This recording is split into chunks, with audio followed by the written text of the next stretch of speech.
Sarah, thank you so much for coming down to Us Yeah, Weekly. I'm of course. so excited to talk to you about so many different things. So many things. So many things, but Mistletoe Murders is so wonderful and such a fun new concept. Yes, Yeah. I know. It's a mixing of two genres, two beloved genres, the Christmas genre and the murder mystery genre.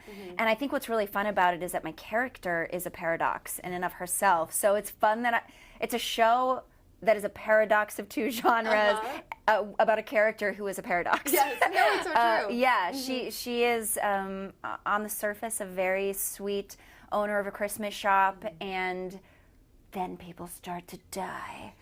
and she all of a sudden you discover she has all these skills that a retail owner should not have. No. But we sprinkle some breadcrumbs throughout to fill in some gaps about her past. Sure. But it's a nice long tease. It is. I was saying I wish that I got all the episodes because I just can't wait to see what happens because she does. She has so many layers, and you're like, where is Emily gonna go next? Yeah. Is that what you love so much about this character? I loved it so much. I just loved that. I love that we could hear her inner monologue all the time in the voiceover, and then watch her face doing something completely opposite to what her mind is saying. I just think that's so. It's so wonderful because I feel like it's very human, actually. Like, we all have a million conversations going on in our brain, and you put on a mask to get the thing done that you need to do in whatever setting you're in, whether it's like being a mom at the parent thing, or like being at a work thing, or being mom for real, or being with your girlfriends. It's like we all are always putting on different masks. And I feel like this show just sort of illuminates that. But she really does she has a cool backstory. She does. What was your favorite scene to shoot? Well, I guess I can give it away because it's in the trailer that's already out, but I got to do this really cool fight scene, and that involved like a 3-hour weekend long, practice of learning all the choreography. I was so sore. My muscles were so sore that my wrap gift from Peter Mooney, at the end of it, he lent me his what is it called? The Theragun thing. He has like a portable Theragun thing, and he lent me his because I was in so much pain from the rehearsal. And then his wrap gift to me was my very own Theragun, which I love so much. But it was just using. I get to learn new skills on this show. Yeah. I've never really gotten to be that person on a show too. So it's fun to kind of jump into that. Are you feeling like this is where I belong now? Like these are the roles that I'm born for now? I just got done playing a bounty hunter where I had another epic fight scene, and I was like badassery, gun-toting, like I'm gonna burn this place down. I just did that in North Carolina, and I'm like, what is happening? Why am I all of a sudden like an action person? But it's so fun. It's so fun. I would say, like, I love getting to play like moments of high intensity, like anger or fighting, or because I'm so self-controlled in real life, and I will never let loose like that in real life. Like, I'm not gonna punch someone or kick someone. It's not gonna happen. But getting to do it when someone wrote it in a script so I have to, it's like a release. It's so nice. I love it so much. I never thought that we would get like a fight scene in a Hallmark Christmas series, right? Yeah. Is it fun to see Hallmark kind of pushing the boundaries too and trying new things? Because obviously we have the Holidays series as well, which I think is really fun, and it's changing it up. I think also I'm loving this rollout of the content on Hallmark Plus too, because Hallmark is launching into that streaming world and really elevating all of their material, and it's really fun because it's like we got a little bit more layers. We still have all the things that Hallmark viewers know and love about Hallmark, but we're bringing in a little more spiciness, a little more darkness at times, bigger emotions, bigger loves, bigger, all that. It just gets a little deeper and more layered and more complex. Definitely. And that's where I love to live. So this is heaven for me. If I could do this show for years, I'd be a happy camper. Well, I think you wrote on Instagram after the filming wrap that this was heaven for you. Heaven. So it really was like one of the best experiences that you've had. If not the best working. It's a combination of the reality of what our leadership was so beautiful and so wonderful, and I got to be an EP on it, and my voice was heard, and it was so collaborative, and I cannot tell everybody in a position of leadership treated everybody on that set beautifully. Like, people knew that they were loved and cared for, well taken care of, you know. But then on top of that, to have a really happy set is one thing. I've had a lot of happy sets, but then for the product to be so stellar, like such premium television, I've gotten to see all the cuts of it, and I'm just like, this is so good. I'm so proud of it. I love how it looks. I love the feel of it. I love the writing. All of the actors are phenomenal.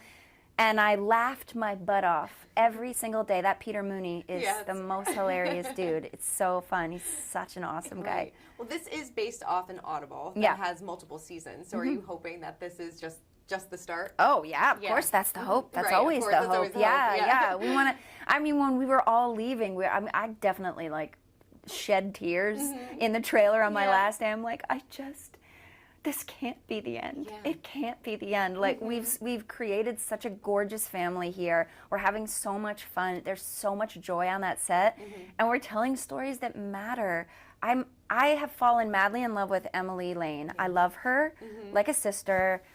I don't even know what that is. It's similarly to how I felt with April. You know, I cherish her, I treasure her, and I want really good things for her. I want things to work out for her, but she's got pain, and she's got trauma, and she's got life stuff, and she's got darkness, and she's got messiness. I love that about her. Yeah. It's just, she's so human, and I just want to keep telling her story. Definitely. She's got a lot of layers. A lot of layers. Yeah. Do you look for that now in characters? Do you look for those layers that you want to play these complex characters? Always. Yeah. I mean, just getting to do Guiding Emily for Hallmark last year, which is about a woman who loses her vision in an accident and has to, like, start her whole life all over again.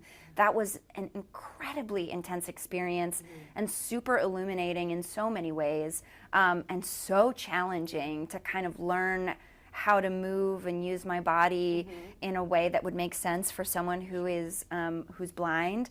And it was a real education for me, and I'm loving this kind of new season of my life. It's really fun. You do a lot of work behind the camera as well. EP, writer, all these things. Yes. Do you find that you like one more than the other, or is it nice for you to have that balance of both?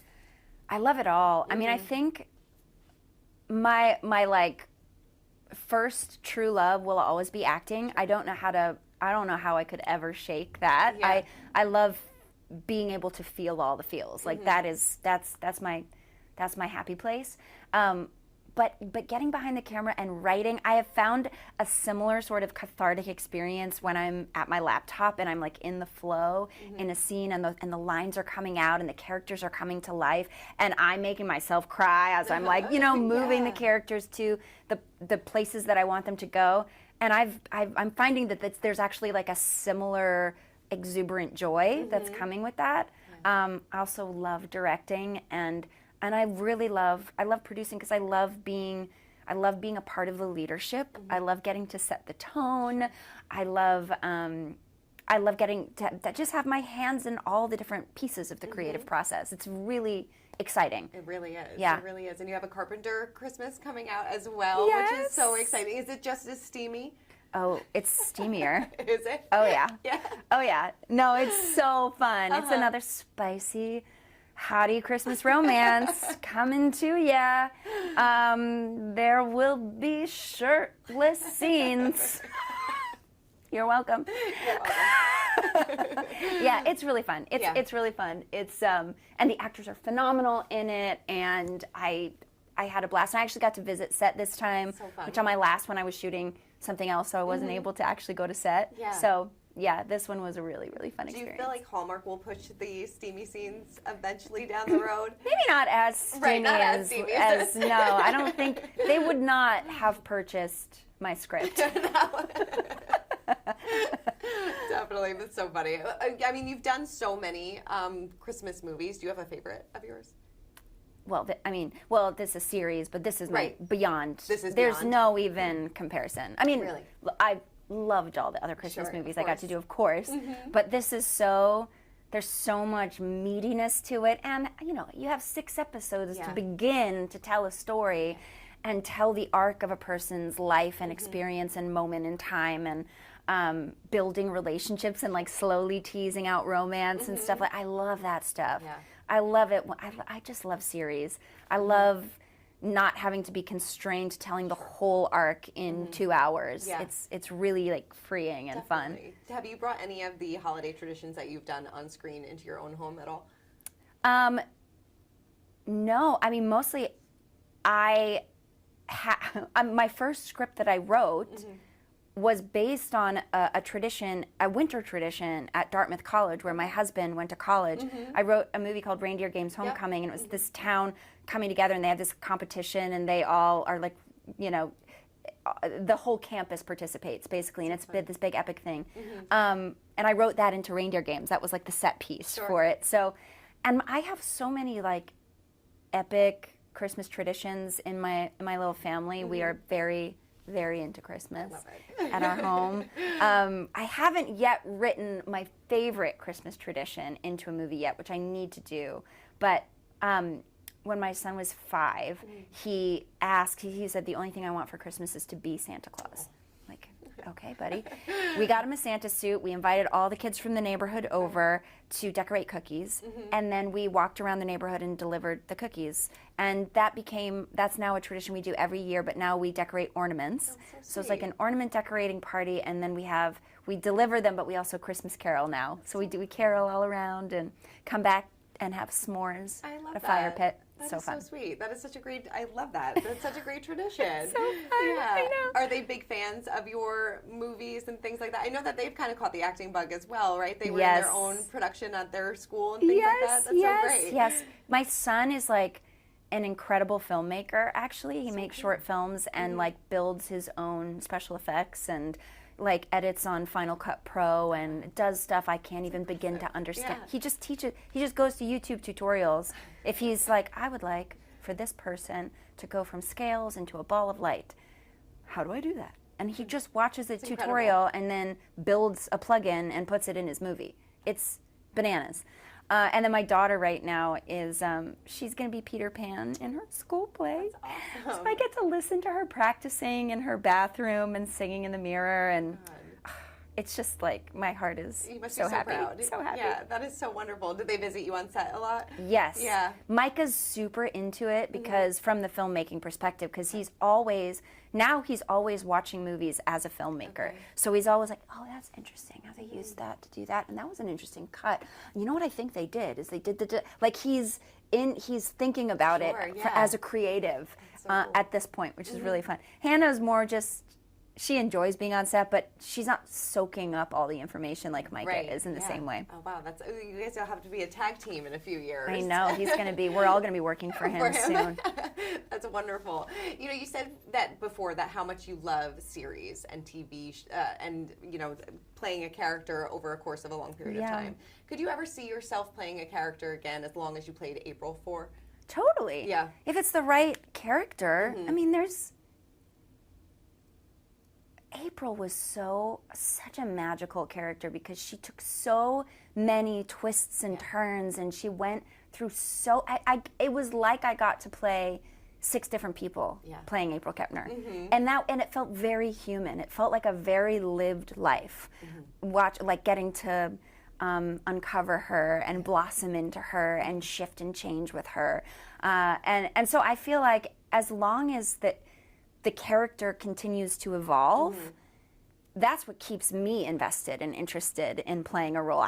I'd stick around. Definitely. Yeah. You know, you said that April took so many twists and turns. As we know, she did. There was a lot of things that we didn't expect. Yeah. As the actress playing April, what was that one twist and turn that you were like, oh, I did not see this coming? Yeah, okay. No, I have a good one. So right after Derek died, we skipped an entire year in one episode. So and the story that the writers gave me for what happened in that 1 year is I like went to the front lines as a medic. My whole life was transformed and changed. I was supposed to come home, but I didn't. I was escaping the trauma of having lost my child. And then I came back a completely changed and different person. And it was like, it had to happen like this. I mean, I remember going, well, what but how am I different? Where am I different? What were those experiences? And I did some research, and I spoke to some people who had been on front lines in the same kind of way, and I was trying to and one of the things that really helped me click into New April, which had to happen like this, was boots instead of flats. I was wearing cute little like ballet slippers all the way up until I went to war, and then I came back, and then my shoe was a lace-up boot. And it made me walk differently. Okay. And all of a sudden that kind of clicked me into like I'm grounded in the earth. I've seen some stuff. I've watched people die. I've seen so much trauma. I've experienced trauma. And now what is my new reality? Yeah, it was so interesting. But it was shocking because I was like, what do you mean we're skipping a whole year of all of our lives? Was there like a sense of panic, being like, I don't know if I could do this? I was a basket case. I was a basket case. I didn't know, because I always want to get an A+. Of course, yeah. Such an overachiever. So I'm like, I am going to just nail the shit out of New April. But I didn't know enough, so I was scrambling to gather information to create in my head what wasn't on the page, So but it was fun. I mean, gosh, it was a challenge. Yeah, no, definitely. It was and such you nailed a challenge. The shit out of it. Thank you. You know, I know that you were recently on the Call It What It Is podcast, and it was probably so great to kind of reminisce. Yes. But I know some of your comments kind of went viral. Oh, jeez. Yes, how you said you were kind of unceremoniously fired from the show. Right. What did you kind of mean by that? So this is what's hilarious. Hollywood loves to Hollywood. Yes. I was telling a story about the insanity of clickbait headlines. That was the whole point of the story. Right. The point of the story had nothing to do with getting fired, actually. It had to do with the outpouring of love was so epic that the love that I felt was, and I was telling a silly story about one quote I had given that became the clickbait headline. Sarah Drew Likens getting fired to attending her own funeral. Gag me. It's so stupid. But the point of it being, I witnessed an explosion of love that was so enormous that I never would have seen had I not been fired in a way that felt very shocking to everybody across the board. That's not news. Yeah. It was a shock to everybody, definitely. right? Yeah, no. So, and you've said that before. I've said it a million times. So to tell this story to my girlfriends on this podcast is like, isn't that hilarious how Hollywood grabbed that thing and turned it into this clickbait headline that made it sound like I'm dead and mourning. When all I was trying to say was, oh my gosh, people are so good. In the midst of pain, there's so much love. Yes. When you have a moment of loss happen, I am such a believer in hunting for the beauty and hunting for the light. And I experienced it in such an epic way that I couldn't stop talking about it. And I would never give it up. Never. But of course, Hollywood loves to Hollywood. And they love to just sit in the negativity. Yes. And I'm like, the whole story was about positivity. Right, yeah. Do you feel like now, so many years have passed, that it was a blessing in disguise? 100%. Yeah. I lived a beautiful life as April Kepner for 9 years on that show. I am so grateful. I have friendships that will last me a lifetime. Yeah. I had my babies on that show in a total matriarchy where I was so well cared for. I have a platform. I have a voice, all because of that show. I loved my time there.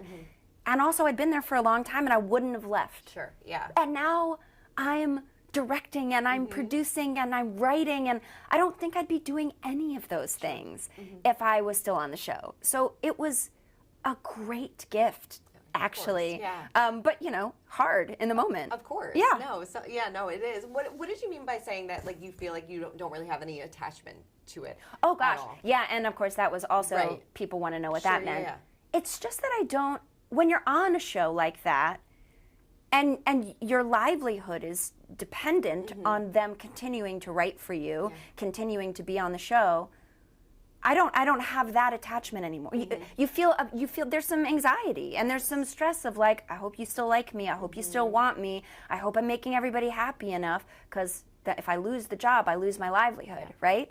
You know, but when I just go back to visit, I don't have that kind of attachment. You know, I'm just visiting. Right. I have my whole other life. I have all this joy in all these other places. I'm not dependent on them for anything anymore, you know? So there's a freedom in that. But in terms of like emotional attachment, I will always be attached to April, and I will always be attached to the family of Grey's Anatomy, always. But in terms of like needing the show for my survival or for my livelihood. That's what I meant. That's what you meant. No, it's so true. But what would you say is maybe the biggest lesson that you learned in that moment? Because like you said, this was somebody that you were attached to for so long, and then it all kind of comes crumbling down. And I feel like everybody has that moment in their life when they're kind of kicked down and you kind of have to pick yourself back up. Like, what do I do next? And now, obviously, we see you're thriving and doing so many different things. But what was that lesson in that moment that you learned? I think the lesson was really about learning that it's all going to be okay. Like some surrender. It was a lesson in surrender, and the reality that I'm in an industry that goes, it flips and flops and flips and they love you, they hate you, they want you, they don't. It is you. If you try to wrest your identity, that was a big part of it. I think my identity got shook when it happened because I was always identified as that girl from Grey's. You know, I was that girl on Grey's. I didn't know that the show is evergreen and I will always be that girl on Grey's. Like, that April's never going away. You know, Grey's is never going away. And she is a part of me. She became a part of my identity. But I think what I learned in that moment is I need to relinquish, like open my hands. In any job, in any of these places, if I'm holding too tightly to myself and my worth and my value being in this particular thing, I will crumble. I will crumble and fall to the ground when that inevitably goes away. So learning to kind of relinquish it and go, I now know how to relinquish anywhere. It's like, this comes, this goes. I want Mistletoe Murders to go on forever. And if it doesn't, we take a breath and we move on, because that's just part of it. That's how we roll. And it's not my identity. Right. I'm so much more than my job, you know? It's so true. It is so true. It's a beautiful lesson. It really is. I would not give up that lesson for anything in the world. It was a gift to me. Yeah. Definitely. Do you ever go back and rewatch? Have I? I did recently. It's funny, I did recently because I have a bunch of scenes from Grey's on Active Pitch, which is this like thing that you send off to producers if they want to look at you for something. And I was reordering them for a specific job, and so I watched a few scenes, and I was like, that April, she went through it. She did. She went through it, and I love her as much now as I did when I got to play those scenes, and I don't know. She's a part of me. She's a part of me. Definitely. Yeah. And people are going to fall in love with Emily. So Emily, I cannot wait for people to see this character. I'm obsessed with her. Yeah. She is such a freaking cool character. Yeah, and she's got so many places to go, and there's so many more stories to tell about her. We're just getting started in season 1. Just scratching the surface. Yes. I cannot wait to see how it unfolds. Yes. Sarah, thank you so much for coming by. I really appreciate it. Thank you.